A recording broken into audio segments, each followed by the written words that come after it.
Alright, ready? Alright. My name's Austin Adams, I'm Austin Karpinski. Bailey Schultz. And I'm Cole Fairley. and today we'll be talking to you about Horniman Horticulture. So first, we will look into the case background and discuss with you what Horniman Horticulture is, and then we will go into their financial analysis and their overall performance, and that'll lead us into our forecast. And then we will go over an accounts payable policy, and then we will make our final recommendation and conclusion. So what is Horniman Horticulture? The Horniman Horticulture was founded by Bob and Maggie Brown, and it was purchased by them in 2002 for $999,000. Currently, they sell products to retail nurseries in the Mid-Atlantic. They own over 52 greenhouses and across 40 acres of land. They have 12 full-time employees and 16 seasonal employees. And Bob runs the nursery, and while Maggie runs the finances. So currently, Bob and Maggie are planning on making a purchase of an additional 12 acres of land to expand their business. This overall expansion is going to cost them around $75,000. But as of right now, Bob and Maggie are unsure how they're going to finance this expansion. Currently, Maggie prefers not to debt finance, and their sources of their sources of their capital include their savings, their sale of their house, a business development grant, and a personal loan from Maggie's father. Alright, so first we'll go over the financial performance from 2002 up until 2005. Looking first at their income statement, you can see their numbers look incredible right off the bat. In only 4 years, they've doubled net income. Sales are going up. Costs are going up as well, but not as much relative to their sales. So next, looking at the balance sheet, once again, everything looks fantastic. Their numbers are up, except one part, which we'll talk about here pretty soon. One thing that jumped out to us was their increase in total assets. They've went up about 50% over the past 4 years. The first part is accounts receivable. So looking at accounts receivable and looking at why this goes up, there could be multiple reasons. The first one is just from the overall growth and sales of the company. With sales going up, you obviously sell more, and that's more people paying you, so accounts receivable in turn would go up. The other reason is people just simply aren't paying you. So to look more into this, we looked at the ratios, and for accounts receivable days, they are almost double the industry average and are around 50 days right now. So from that, we can kind of draw the conclusion that people aren't paying them and aren't paying them as fast as they should be. The next asset going up is inventory. With this, similar to accounts receivable, it could be one or two things, good or bad. With inventory going up, it could be from the overall growth of sales, growth of the company in general, what's going on with that. So you have to sell more, so obviously you need to buy more and you have more inventory. Another thing that could happen, a bad reason, is people aren't buying your product. So you bought all this inventory because you're growing, now people aren't buying from you and you have a surplus of inventory. So once again, we looked at the ratios involved with this, with the efficiency. Their inventories days is going up rapidly as well.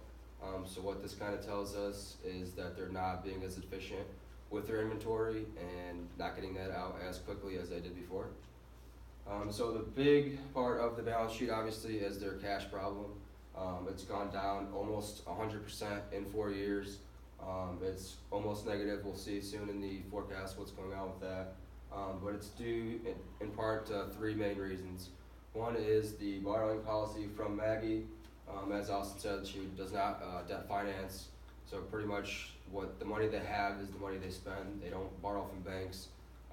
Maggie has a tight grip on costs, and she believes in inventory risk. And if something happens, she would be able to afford interest payments, things like that.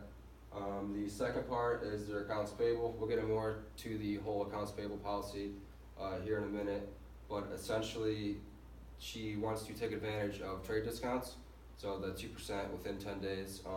Their accounts payable right now is within 4 to 5 days, so as soon as they invest in something as soon as they buy something, invest in a project. She gets that money out right away. The third reason is accounts receivable. As we talked about before, it could be good that it's going up and making more sales. It also could be bad if people aren't paying you. So just with that, again, the double in industry average. So pretty much this cash decline, they're not able to afford future projects, which we'll talk about with our forecast. Alright, moving on to the forecast. From the profit and loss statement, we'll see an increase in gross profit, the operating profit, taxes, and net profit. We'll run that in when we actually look at the numbers. For the balance sheet, the cash is negative in 2006, as we mentioned, and it becomes a larger issue year by year.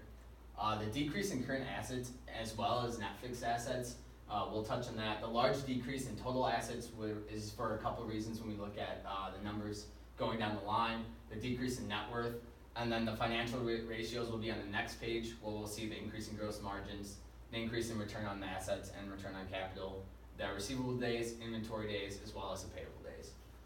So when we look at this forecast, this is based on percent of revenue or percent of sales. We'll see it's all based on 100, and we have the assumption of the 30% revenue growth. As you can see, that plays a huge role into the rest of the financial forecast. So when we look at the gross profit, it's growing steadily throughout it. So our assumption is to grow at about 1% rate above the revenue. So we see that grow. In addition to the revenue, the operating profit is a 1% growth as well, and the taxes grow as they make more money. So as they're able to get more in profit and more in operating profit and net profit, those taxes are going to rise in addition to that. Looking at the balance sheet, the big item we want to hit on here is the cash. So we see it from 15% to 13%, down to 7 and then 0.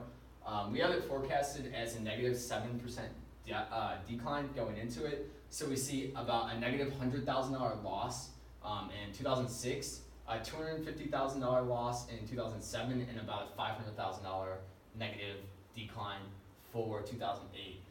When we compare that to the net fixed assets, they have about 1,500 in assets, and in 2008, if they don't change any of the way they debt finance or use their cash efficiently, essentially they have to get rid of about a third of their fixed assets going into that third year.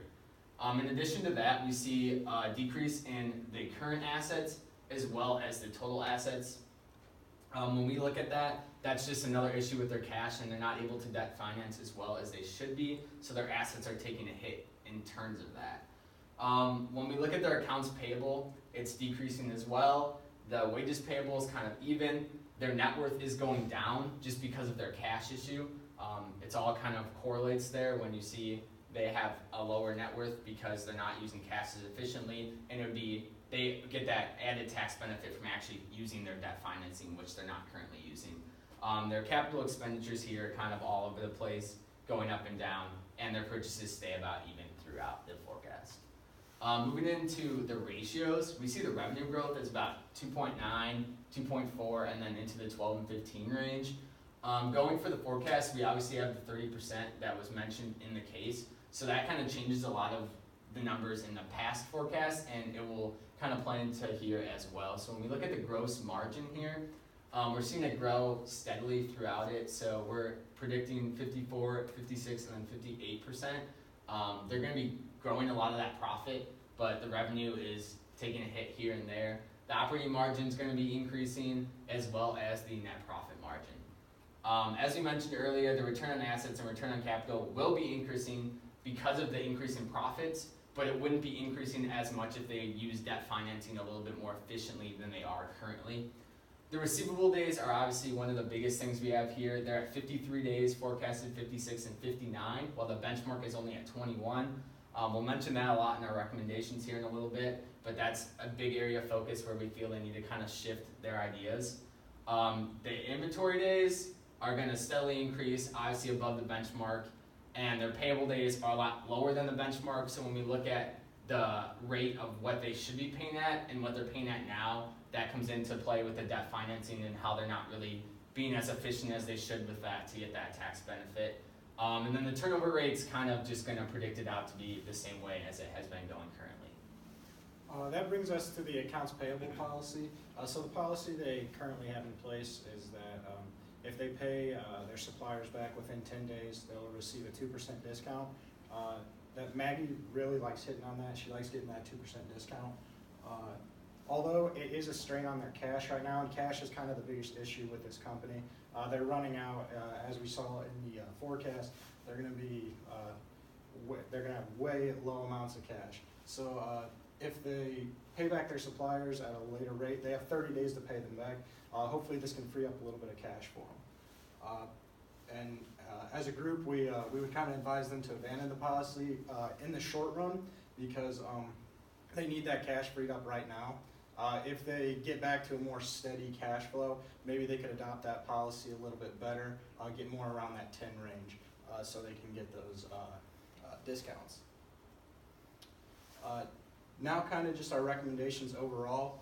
As we touched on, the accounts payable policy is something they should definitely look at. Then the accounts receivable, as hit on earlier, they're almost double what the benchmark is right now. So they just aren't getting paid for their, when they make a sale, they're not getting paid for almost double the time that people in this industry usually get. This would allow the cash to grow, and it would get cash back to them much faster. And then our probably biggest thing that we should do is we think Maggie should take on some of that debt financing. They are looking to grow, the company is. It said they are looking to buy about a 12 more acres for $75,000. Right now, without any debt financing, we just don't see the cash being there for them to expand it all. And they are looking to expand, they said. So they will need to get into a little bit of debt financing and to help with Maggie's fear that, say, a storm would come and take out their inventory and they just wouldn't be able to pay for anything. We think they should look into purchasing a little bit of insurance for their fields and for their inventory. This could help them pay back the banks if they get loans in case there was inclement weather and they just couldn't keep up. So in conclusion, we think they're growing as a business, but they definitely are suffering that cash problem. And if they need to figure out how to combat this problem to continue growing in the future and to continue operating. From the recommendations that we gave, we feel like they'll be able to continue to grow. All right, Thank that's you. all, yeah. Yep.